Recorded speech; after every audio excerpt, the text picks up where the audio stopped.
ಅವರ ಅಭಿಪ್ರಾಯ ಆ ಸಂದರ್ಭದಲ್ಲಿ ಅಲ್ಲಿ ಅವರು ಅನಿಸ್ತಂಥ ನೋವು ಕಷ್ಟಗಳೇನೇನಿದೋ ಅದನ್ನು ಅಭಿವ್ಯಕ್ತಗೊಳಿಸಿದ್ದಾರೆ. ಸ್ವತಃ ಆ ಥರದ್ದು ಇಂಡಿಯನ್ ಕಾನ್ಸ್ಟಿಟ್ಯೂಷನ್. ಅವ್ರಿಗೆ ಆ ಥರ ಇರಬೇಕಾದ್ರೆ ಈ ಥರ ಸೋಷಿಯಲ್ ಆಗಿ ತುಳಿತಕ್ಕೆ, ಶೋಷಣೆಗೆ, ದಬ್ಬಾಳಿಕೆಗೆ ಮತ್ತು ಮಾನವ ಹಕ್ಕುಗಳಿಗೆ ಉಲ್ಲಂಘನೆ ಆದಂಥ ಜನರು ಅವರು ಇಲ್ಲಿ ನಾವು ಸುರಕ್ಷಿತ ಇಲ್ಲ, ಸಮಾನತೆ ಇಲ್ಲ, ಪ್ರೀತಿ ಇಲ್ಲ, ಸೌಹಾರ್ದ ಅಂದರೆ ಬೇರೆ ಕಡೆಗೆ ಹೋಗ್ಬೋದು. That's what the constitution says. ಅದು ಕಾನ್ಸ್ಟಿಟ್ಯೂಷನ್ ಅದು ಸಿದ್ದರಾಮಯ್ಯವರು ಹೇಳಿದ್ದಾರೆ.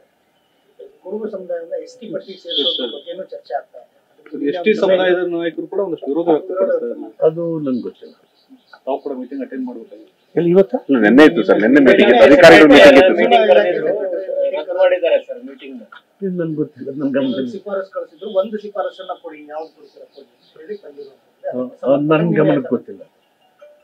ಅವಿಂದ ಗೋಂಡ, ರಾಜಗೋಂಡ, ಬೀದರ್, ಗುಲ್ಬರ್ಗ ಅಲ್ಲಿ ನಾವು ಲಾಸ್ಟ್ ಇದರಲ್ಲೇ ನಾವು 1994 ಇದನ್ನೆಲ್ಲ ಹೆಲ್ತ್ ಮಿನಿಸ್ಟರ್ ಇದ್ದೆ, CM ಫೈನಾನ್ಸ್ ಮಿನಿಸ್ಟರ್ ಇದ್ರು, ಅವಾಗಲೇ ಚರ್ಚೆ ಆಗ್ತದೆ ಕನ್ಫೈನ್ ಟು ದಟ್ ಏರಿಯಾ. ಇದು ನಿನ್ನೆ ಮೊನ್ನೆದು ನನಗೆ ರೈತರ ಸಾಲ ಮನ್ನಾ ಮಾಡಬೇಕು ಅಂತ ಹೇಳಿ ಬೇಡಿಕೆ ಶುರುವಾಗಿದೆ. ಪರಿಶೀಲನೆ ಮಾಡ್ತೇವೆ ಅಂತ ಹೇಳಿ ಮುಖ್ಯಮಂತ್ರಿಗಳು ಇವತ್ತು ಕಲಬುರಗಿನಲ್ಲಿ ಹೇಳಿದ್ದಾರೆ.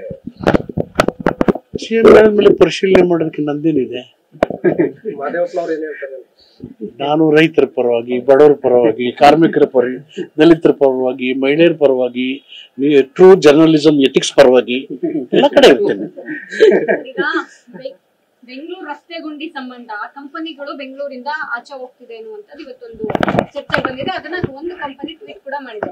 ಅದಕ್ಕೆ ಬಿಜೆಪಿ ಹೇಳ್ತಾ ಇದೆ, ಈ ಸರ್ಕಾರ ಬಂದಾಗಿಂದ ಅಭಿವೃದ್ಧಿ ಕೆಲಸಗಳಾಗ್ತಿಲ್ಲ, ಕಂಪನಿಗಳು ಕೂಡ ಹೊರಗೆ ಹೋಗ್ತಿದೆ, ಬಂಡವಾಳ ಇನ್ನೆಲ್ಲಿ ಇದಾಗುತ್ತೆ ಅಂತ. ಇವರು ಬಿಜೆಪಿ ಅವರು ಇದ್ದಾಗ ಏನು ಮಾಡದೇ ಇರೋದ್ರಿಂದ ರಸ್ತೆಗಳು ಹಾಳಾಗಿದ್ದಾವೆ. ಈಗ ನಾವಿದ್ದಾಗ 13-18 ಪಿಡಬ್ಲ್ಯೂ ಮಿನಿಸ್ಟರ್ಗೆ ನಾನೇ ಸುಮಾರು 500, 600, 700, 800 ಕಿಲೋಮೀಟರ್ ಡೆವಲಪ್ ಮಾಡಿದ್ದೆ ಇದರಲ್ಲಿ.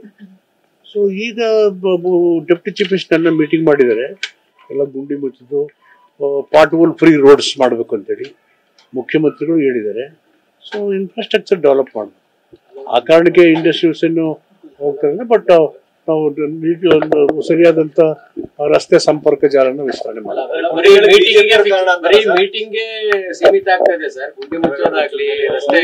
ಇಲ್ಲ, ಕೆಲಸ ನಡೀತಿದೆ. ಬೆಂಗಳೂರು ಅಂತೇಳಿ ಅಧಿಕಾರಕ್ಕೆ ಬಂದ್ರೆ ಡೆಫಿನೆಟ್ ಆಗಿ ಇಲ್ಲ, ವ್ಯವಸ್ಥೆ ಹಾಳಾಗಕ್ಕೆ ಬಿಡಲ್ಲ.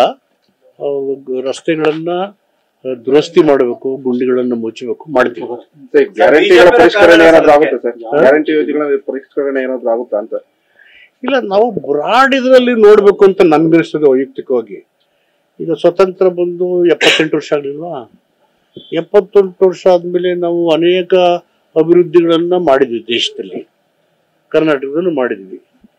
ಇನ್ನು 85-90% BPL ಅಂದ್ರೆ ಸರ್ಕಾರ ಅದು ಆಡಳಿತದ ಬಗ್ಗೆ ಏನಂತಾರೆ. ಸೊ ನಾವು BPL ಫ್ಯಾಮಿಲಿ ಟಾರ್ಗೆಟ್ ಗ್ರೂಪ್ಸ್ನ ಐಡೆಂಟಿಫೈ ಮಾಡಬೇಕು. ಟಾರ್ಗೆಟ್ ಗ್ರೂಪ್ಸ್ ಈಗ ಇನ್ಕ್ಲೂಸಿವ್ ಗ್ರೋತ್ ಆಗ್ಬೇಕಲ್ಲ, ಸಮಾಜದ ನಿರ್ಮಾಣ ಆಗ್ಬೇಕಲ್ಲ ಸರ್. ಬಟ್ ಆದಾಯ ಮಿತಿ 1,20,000 ಇದು ಮಾಡಿದ್ರೆ, ಮಾನದಂಡವಾಗಿ ಪರಿಗಣನೆ ಮಾಡಿದ್ರೆ ಬಹುತೇಕ ಮಂದಿ ಅನರ್ಹರಾಗ್ತಾರಲ್ಲ ಸರ್.